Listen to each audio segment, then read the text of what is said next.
আসসালামু আলাইকুম প্রিয় শিক্ষার্থীবৃন্দ, আশা করি আপনারা সবাই ভালো আছেন। সিদ্ধেশ্বরী কলেজের অনলাইন ক্লাসে আপনাদের সবাইকে স্বাগত। এই করোনা মহামারীতে পুরো বিশ্বে একটা স্থিরতা ভাব করছে, যেখানে পুরো পৃথিবীতেই শিক্ষা ব্যবস্থা একটা অচল অবস্থা চলছে। সেখানে আমাদের একই অবস্থা বাংলাদেশে। এর ভিতরেই আমরা সিদ্ধেশ্বরী কলেজে আপনাদের অনলাইন ক্লাসের যে ব্যবস্থা করছে, আমরা সেখানে নিয়মিত ইনশাল্লাহ ক্লাস নিচ্ছি। আজকে আপনাদের পিলি মাস্টার্সের একটা ক্লাস হবে বিজনেস ফিনান্স সাবজেক্টের উপরে, ইন্ট্রোডাকশন টু ক্যাপিটাল বাজেটিং। এর আগে কিছু কথা আবার আপনাদের বলে নিই। এখানে যেখানে আমরা সবাই বাসায় থাকার চেষ্টা করব এবং বাসার বাইরে যখন যাব অবশ্যই জরুরি প্রয়োজনে বাসার বাইরে গেলে মাস্ক ব্যবহার করব, হ্যান্ড স্যানিটাইজার ব্যবহার করব। আমরা এখানে চেষ্টা করব বাইরে জানি না যেতে হয়, বিশেষ কোনো প্রয়োজন না ছাড়া আমরা বাসার বাইরে যাব না। এবং মাদকদ্রব্য যেটা আমরা জানি, এটা থেকে আমরা মাদক থেকে আমরা সবসময় দূরে থাকব। অবশ্যই আমাদের সবার চেষ্টা করতে হবে যে আমরা জানি এই করোনার ভিতরেও যে অনলাইন ক্লাসগুলো নিয়মিত করে এখানে পড়াশোনা আমরা জানি এগিয়ে যেতে পারি। এই ডিজিটাল যুগে আমরা সিদ্ধেশ্বরী কলেজেও সেই ব্যবস্থা করছে আপনাদের অনলাইন ক্লাসে। রেগুলারই আমরা নিয়মিত ক্লাস দিচ্ছি। আপনাদের যার যে সমস্যাগুলো আছে সেগুলো অবশ্যই আলোচনা করবেন আমার সাথে ইনবক্সে বা মেসেঞ্জারে, যে কোনো জায়গায় আপনাদের যে কোনোভাবে যে কোনো কোশ্চেন থাকে সেটা নিয়ে আলোচনা করবেন। আমি সেই অ্যান্সারগুলো করবো ইনশাল্লাহ। আমরা আর যদি আপনাদের কলেজে যদি কারো স্যালারি ডিউ থাকে, আপনারা সেই স্যালারিগুলো বেতন যেটা সেটা অবশ্যই আপনারা পরিশোধ করে দেবেন। আমরা এখন ক্লাসে চলে যাচ্ছি। এখানে এটা নতুন chapter, introduction to capital budgeting. এটার ডেট আজকে 6/10/2020। আমাদের কোড নাম্বার সাবজেক্টের বিজনেস ফিনান্সের কোড নাম্বার 412505।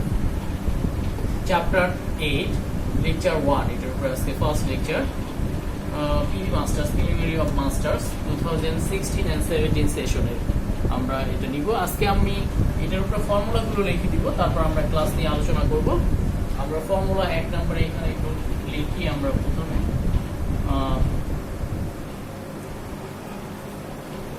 পে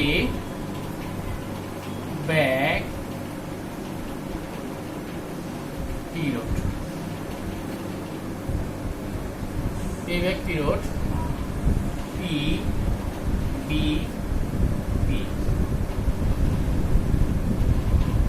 এটার ক্ষেত্রে দুইটা সূত্র। যখন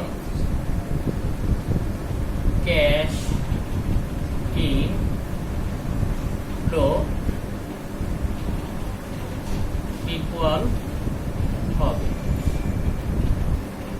যখন ক্যাশ ইন ফ্লো ইকুয়াল হবে তখন আমাদের সূত্রটা হবে পিপিপি ইকুয়াল করে হবে ইনভেস্টমেন্ট, নিচে হবে এনসিবি, নিট ক্যাশ বেনিফিট।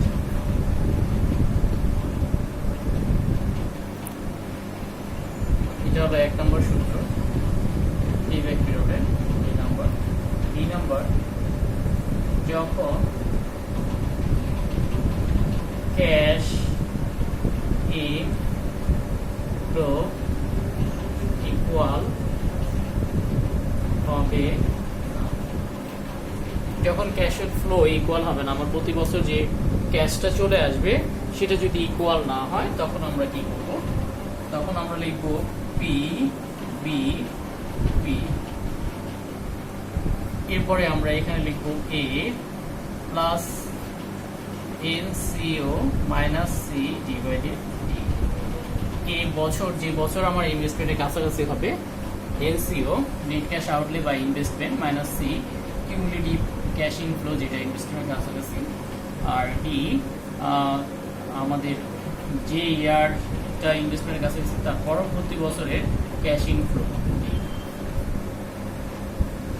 2 নম্বরে আমরা চলে যাচ্ছি অ্যাভারেজ। 2 নম্বরের সূত্রটা আমরা ডিসকাউন্ট লিখি।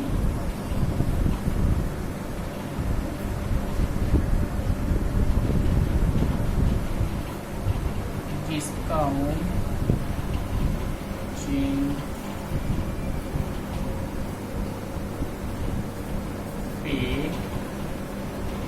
Back period. তাহলে এটা আমরা লিখব টি পি বি পি। সূত্র এরকম হবে NCO minus C divided T.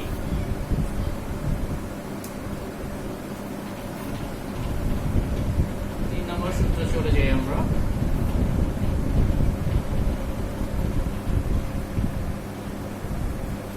Average rate of return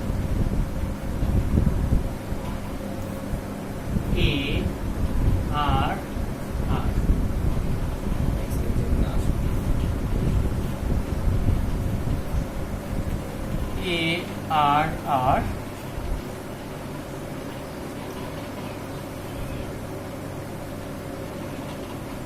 average EAT average investment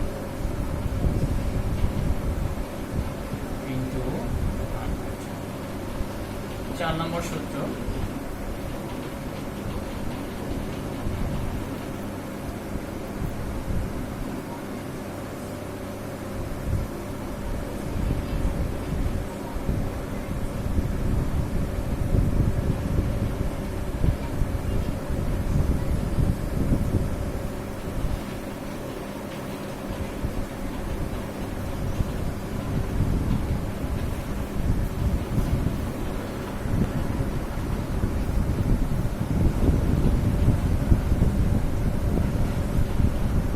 original rate of return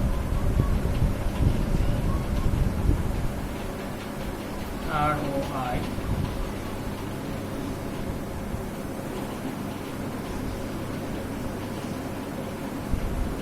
average EAT নিচে হবে original investment।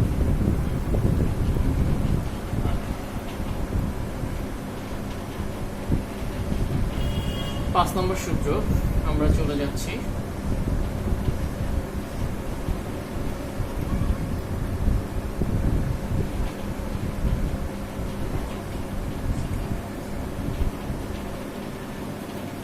সূত্রটা আমরা এখানে লিখি 5 need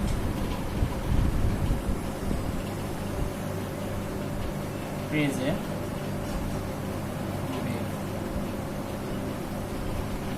in PV CFAT 1 plus R power 1 CFAT 2 1 plus R power 2 CFAT 3 1 plus R power 3 CFAT 4 1 plus R power 4 minus NCO। 6 নম্বর সূত্র আমরা এখানে লিখব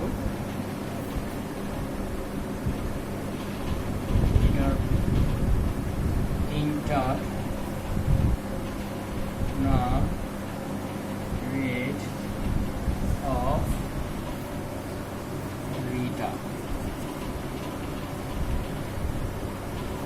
IRR LDR lower discount rate plus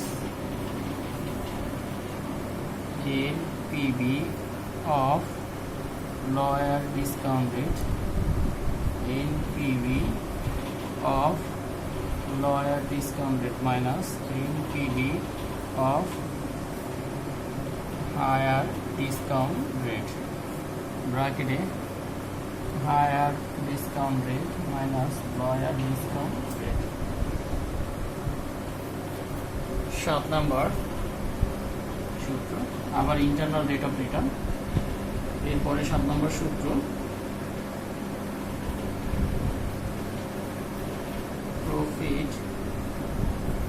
profitability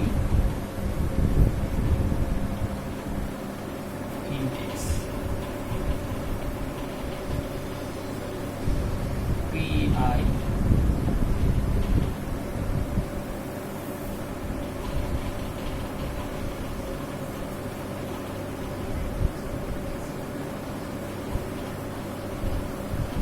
present value of NCB, which হলো investment।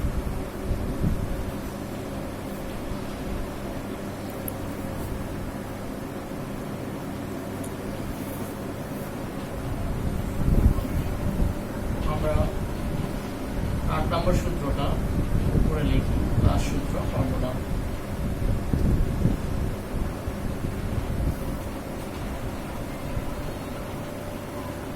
surplus life SL surplus life SL project life minus PB। ফর্মুলাগুলো নিয়ে আমি আবার আপনাদের সাথে একটু আলোচনা করি। প্রথমে আমরা এখানে লিখেছি পেব্যাক পিরিয়ড PBP। এটার ক্ষেত্রে দুইটা ফর্মুলা বলেছি, যখন ক্যাশ ইনফ্লো ইকুয়াল হবে, মানে আমাদের যখন যে ইনভেস্ট যেখানে আমরা করেছি সেখান থেকে যে পরিমাণ টাকা আমাদের রিটার্ন আসবে সেই টাকার পরিমাণ যদি প্রতি বছর সমান হয় তখন এই সূত্রটা হবে payback period equal investment divided NCV।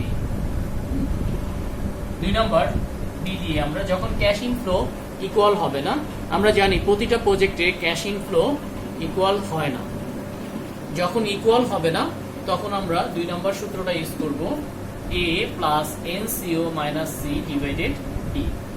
এরপর আমরা 2 নম্বর দিয়ে লিখছি ডিসকাউন্টিং পেব্যাক পিরিয়ড। যখন ডিসকাউন্টিং প্রেজেন্ট ভ্যালু বের করে আমরা বের করতে হবে, এটা সূত্র লিখছি discount DPBP, discount payback period A plus NCO minus C divided D। 3 নম্বরে আমরা লিখেছি average rate of return ARR, এটা সূত্র হবে average EAT divided average investment into 100। 4 নম্বর সূত্র অরিজিনাল রেট অফ রিটার্ন, এটা সূত্র হবে ROI, average EAT divided original investment.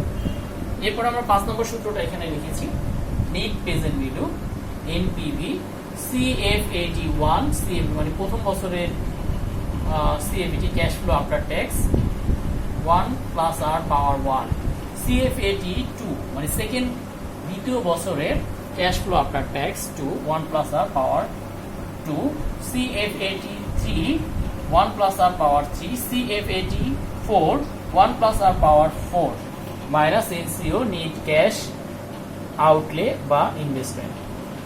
এরপর আমরা 6 নম্বর সূত্র internal rate of return IRR, LDR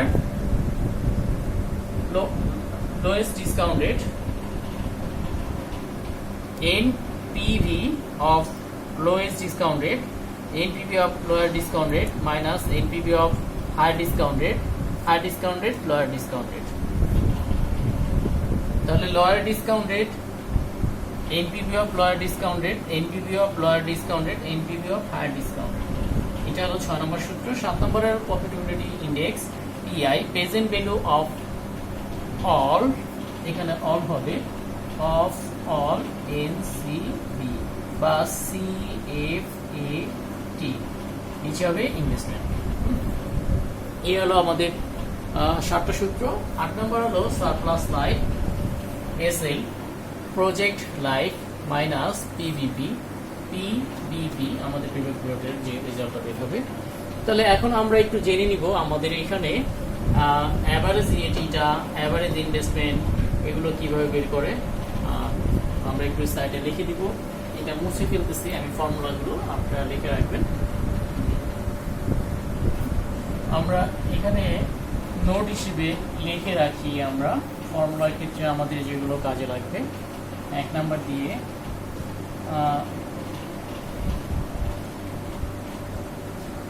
average EAT হবে total EAT divided number of year.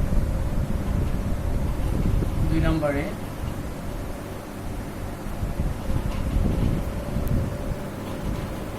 Average investment যদি থাকে তাহলে এখানে হবে cost plus salvage value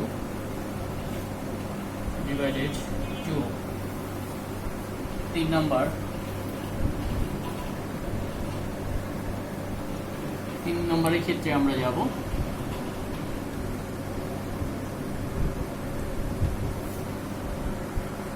অঙ্কে যদি সেল বেস ভ্যালু থাকে তাহলে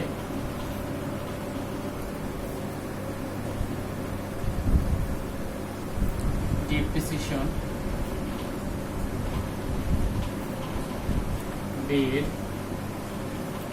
করার সময় বাদ দিতে হবে এবং সেল বেস ভ্যালু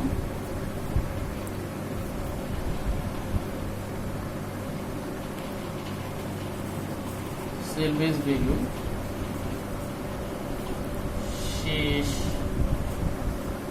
বছরের এনসিবির সাথে যোগ করতে হবে। এরপর আমরা 4 নাম্বার যেটা, এই জিনিসগুলো আমরা 3টা পয়েন্ট মনে রাখবো যে অ্যাভারেজ ইএটি, অ্যাভারেজ ইনভেস্টমেন্ট অঙ্কে যদি এটা দেওয়া থাকে। এরপরে মূল যেটা আমাদের সবগুলো ফর্মুলার ক্ষেত্রে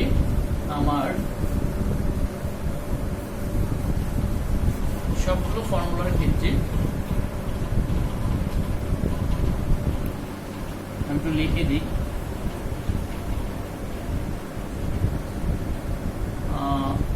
পিবিপি ডিপিবিপি এনপিবি পিআই আইআরআর এগুলোর ক্ষেত্রে সিএফএটি বা এনসিবি বের করে অঙ্ক করতে হবে।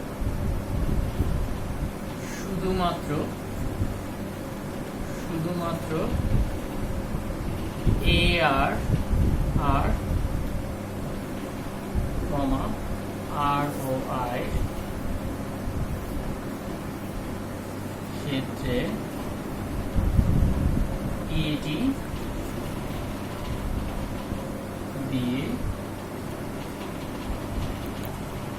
করতে হবে। ইএটি দিয়ে অঙ্ক এটি দিয়ে করতে হবে। তাহলে আমরা দেখলাম যে আমাদের কি বের করতে হবে, সিএফএটি কিসের ক্ষেত্রে, পিবিপি ডিপিবি এনপিবি পিআই আইআরআর এর ক্ষেত্রে সিএফএটি অথবা এনসিবি, শুধুমাত্র এআরআর বা আরওআই এর ক্ষেত্রে এটি দিয়ে অঙ্ক করতে হবে।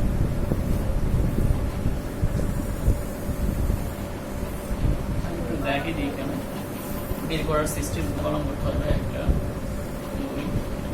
3 4 5 6 7। প্রথম ঘরে আমরা লিখব ইয়ার, এরপর লিখব CFBT, ডেপ্রিসিয়েশন বাদ দিলে EBT, ট্যাক্স বাদ দিলে EAT, তবে NCB বা CFAT। CFAT মানে cash flow before tax, depreciation বাদ যাবে, যেটা বেরোবে এটার নাম হবে EBT, earning before tax, tax বাদ দিলে EAT, earning after tax, NCB net cash benefit বা CFAT, cash flow after tax. তাহলে এই কলামটা দিয়ে আমাকে বের করে নিতে হবে। এরপরে আপনাদের আরেকটা জিনিস আছে, যেটা আমি ডেপ্রিসিয়েশন বের করার ফর্মুলাটা লিখে দিচ্ছি, এটা মুছে ফেলতেছি আমরা।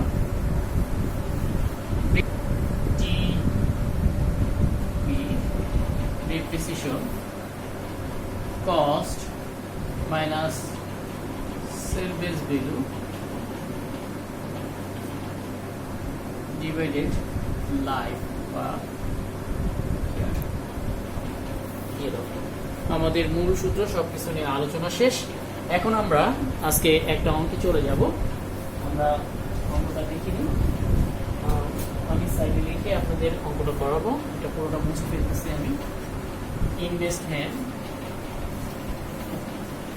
টাকা 1 lakh,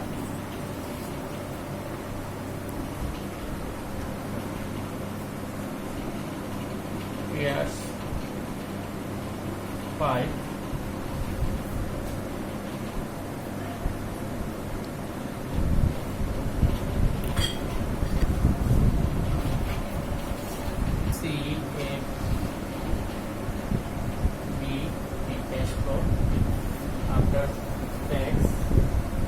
before tax 1 2 3 4 5, 1 2 3 4 5,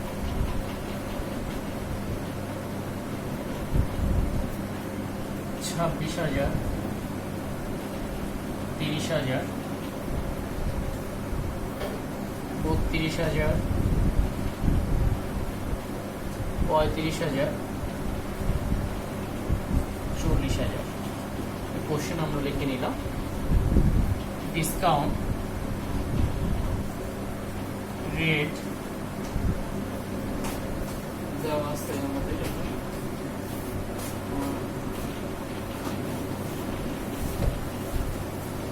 discount rate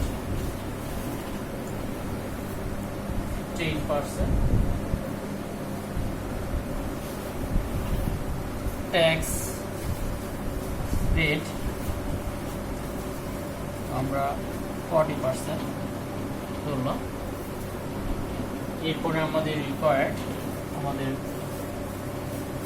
করণীয় 1 নম্বরে PBP, পেব্যাক পিরিয়ড, 2 নম্বরে ARR, এটা আমাদের মূল অঙ্ক। ইনভেস্টমেন্ট দেওয়া আছে 1 লক্ষ টাকা, ইয়ার্স 5 দেওয়া আছে 5 বছরের CFBT, discount rate 10%, tax rate 40%, required payback period এবং ARR বের করতে বলছে। তাহলে সর্বপ্রথম আমাদের যেটা করতে হবে, কোশ্চেনটা নিয়ে আমাদের প্রথমে 7টা কলাম করে ফেলতে হবে। আমরা সলভ করতেছি, 7টা কলাম করে ফেলতে হবে।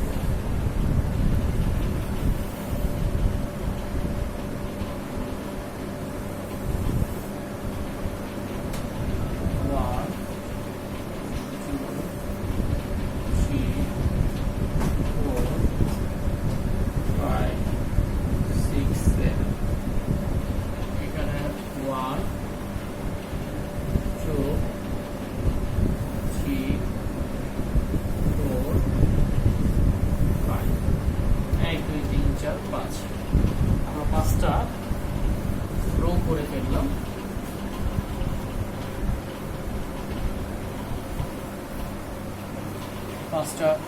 করে ফেললাম।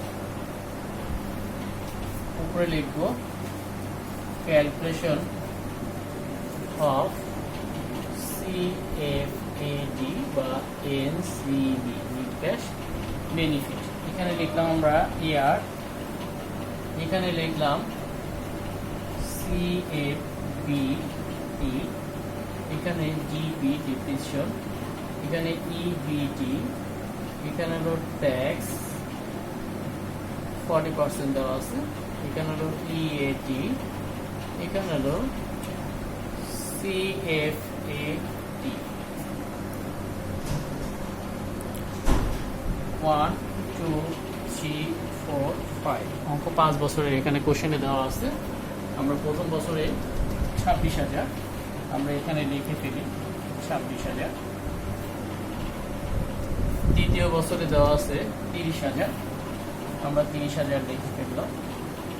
তৃতীয় বছরে দেওয়া আছে 32,000, 32,000 এখানে আমরা লিখে ফেলছি। চতুর্থ বছরে দেওয়া আছে 35,000, আমরা কোশ্চেনটা দেখে নিই 35,000। পঞ্চম বছরে 40,000, আমরা 40,000 এখানে। এই অঙ্কে কোনো সেলভেজ ভ্যালু ছিল না। ডেপ্রিসিয়েশনটা আমরা এখানে বের করে নিব। এটা হলো 1 নম্বর। 2 নম্বর ওয়ার্কিং এখানে লিখব calculation of depreciation DEP cost plus salvage value নিচে লাইফ। এখন আমরা দেখি কস্ট এখানে দেওয়া আছে 1 লাখ, ইনভেস্টমেন্ট যেটা দেওয়া আছে 1 লক্ষ টাকা, আমরা 1 লক্ষ টাকা এখানে লিখে ফেললাম, মাইনাস সেলভেজ ভ্যালু 0, এখানে লাইফ 5। আমরা একটু দেখে নেই, এখানে বলা আছে ইয়ার্স 5 বা লাইফ 5। আমরা 5 বছর লিখলাম, তাহলে 5 দ্বারা ভাগ করলে এখানে আসে 20,000 টাকা। এটা আমাদের ডেপ্রিসিয়েশন, আমরা ডেপ্রিসিয়েশন লিখে ফেললাম 20,000।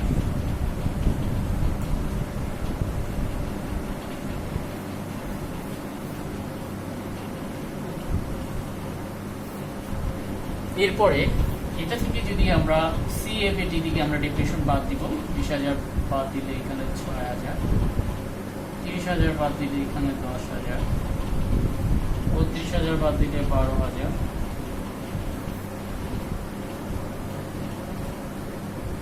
15,000, 20,000। এটা থেকে আমরা ট্যাক্স 40% বাদ দিব, 6,000 এর 40% যাবে 2,400 টাকা, এখানে যাবে 4,000 টাকা, এটার উপরে যাবে 4,800 টাকা ট্যাক্স হিসেবে, এখানে যাবে 6,000 টাকা। 20,000 এর 40% এখানে যাবে 8,000 টাকা।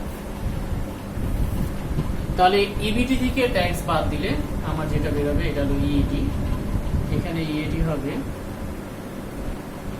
3600, এটা বাদ দিলে 6,000 বাদ দিলে আমরা বাদ দিব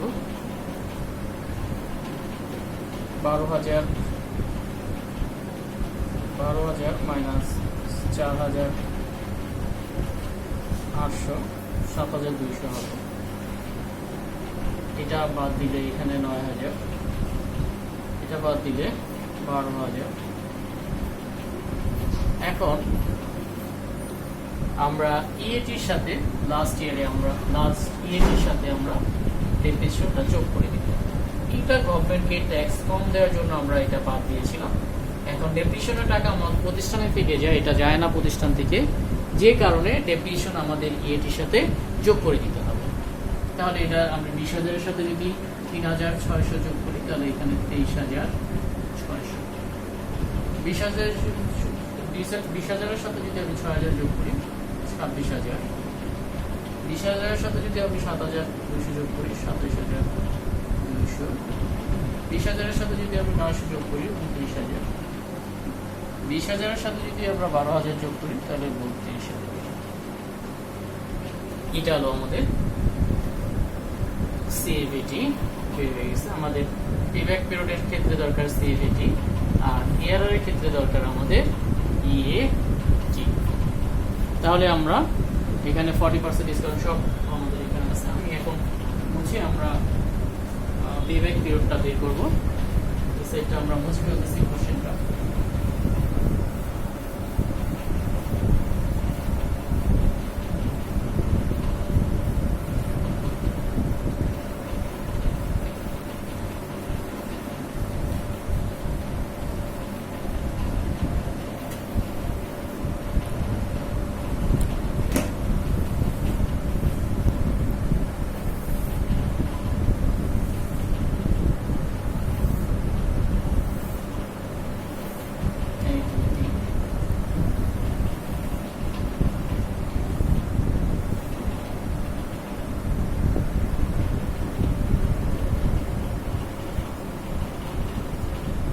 Calculation of CFAT.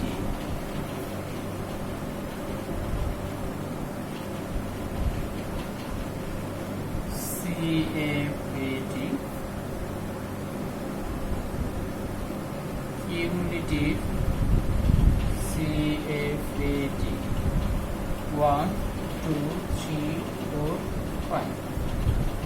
CFAT প্রথম বছরের 23,600 আমরা লিখে ফেললাম 23,600। দ্বিতীয় বছরে 26,000 CFAT। তৃতীয় বছরে 27,200। চতুর্থ বছরে 29,000। পঞ্চম বছরে 32,000। এখন আমরা যোগ করব, যোগ করে কিউমুলেটিভ CFAT প্রথম বছরে যা আছে 23,600, দ্বিতীয় বছর 23,600 আর হলো 26,000, 23,600 যোগ 26,000, তাহলে এখানে হবে 49,600 যোগ 27,200, তাহলে এখানে আসবে 76,800 যোগ 29,000, যোগ করলে হবে 1,05,800। এরপরে 32,000 যদি আমরা যোগ করি 1,37,800। এখন আমরা খেয়াল করব যে প্রথম রিকোয়ারমেন্টটা ছিল এখানে আমাদের PBP। এখন প্রতি বছরের ক্যাশ ফ্লোটা, ক্যাশ ফ্লো আফটার ট্যাক্স, আমরা দুইটা সূত্র জানি এখানে। এখানে প্রতি বছরের ক্যাশ ফ্লোটা ইকুয়াল না, তাহলে আমার সূত্র হবে A plus NCO minus C divided D।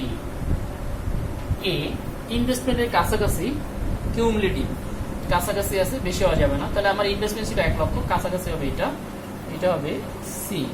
যেটা C ধরছি ওই বছরটা হবে A, যে বছরটা A ধরছি তার পরবর্তী বছরের CFAT হবে D।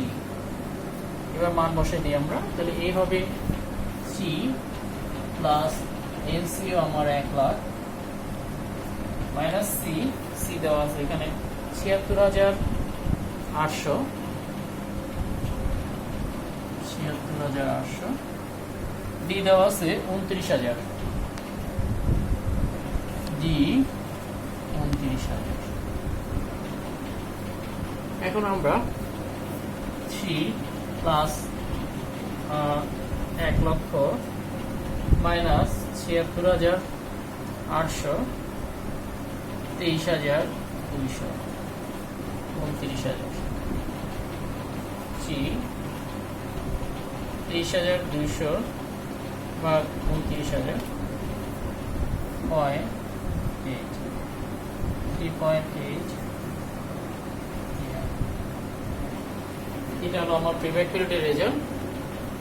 এরপরে আমি 2 নম্বরে যেটা যেমন ARR, আমরা ERR এর সূত্র জানি, আমরা ERR-টা এই সেটে করি, এখানে জায়গা হচ্ছে না, এখানে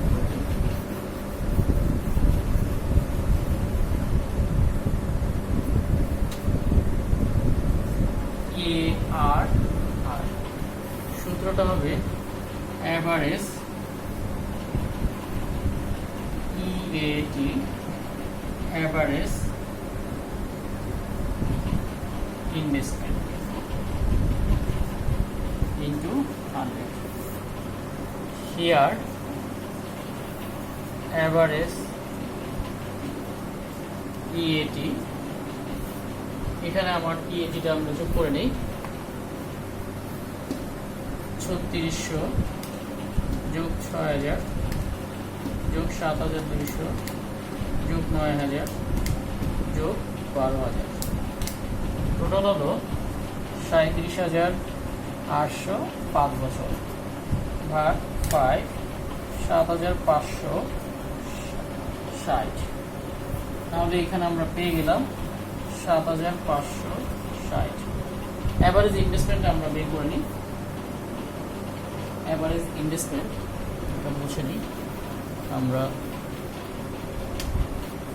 অ্যাভারেজ ইনভেস্টমেন্ট এ আই উপরে হবে cost plus SB divided 2, cost 1 লক্ষ টাকা, এসবি 0 ডিভাইডেড 2, তাহলে এখানে আসবে 50,000। তাহলে এখানে 50,000 ইন্টু 100 আমরা ভাগ 7,560 ভাগ 50,000, 15.1। তাহলে আমাদের দুইটা অঙ্ক ছিল, আমাদের একটা পেব্যাক পিরিয়ড আর একটা হলো আর অ্যাভারেজ রেট অফ রিটার্ন। তাহলে average rate of return, average EAT divided average investment আমরা বের করে ফেললাম। এখানে অ্যাভারেজ ইএটি আর অ্যাভারেজ ইনভেস্টমেন্ট বসিয়ে দিলাম, আর এখানে পেব্যাক পিরিয়ড। আজকের মতো এখানে আমি ক্লাস শেষ করব। আপনাদের সবাই ভালো থাকুন এবং সুস্থ থাকুন এই কামনা করি, এবং যার যে কোশ্চেনগুলো আছে সেগুলো নিয়ে আপনারা আমার সাথে যোগাযোগ করবেন, আমি অবশ্যই সেগুলো আপনাদের সাথে আলোচনা করবো ইনশাআল্লাহ। নেক্সট ক্লাসে আপনাদের সাথে দেখা হবে। আসসালামু আলাইকুম।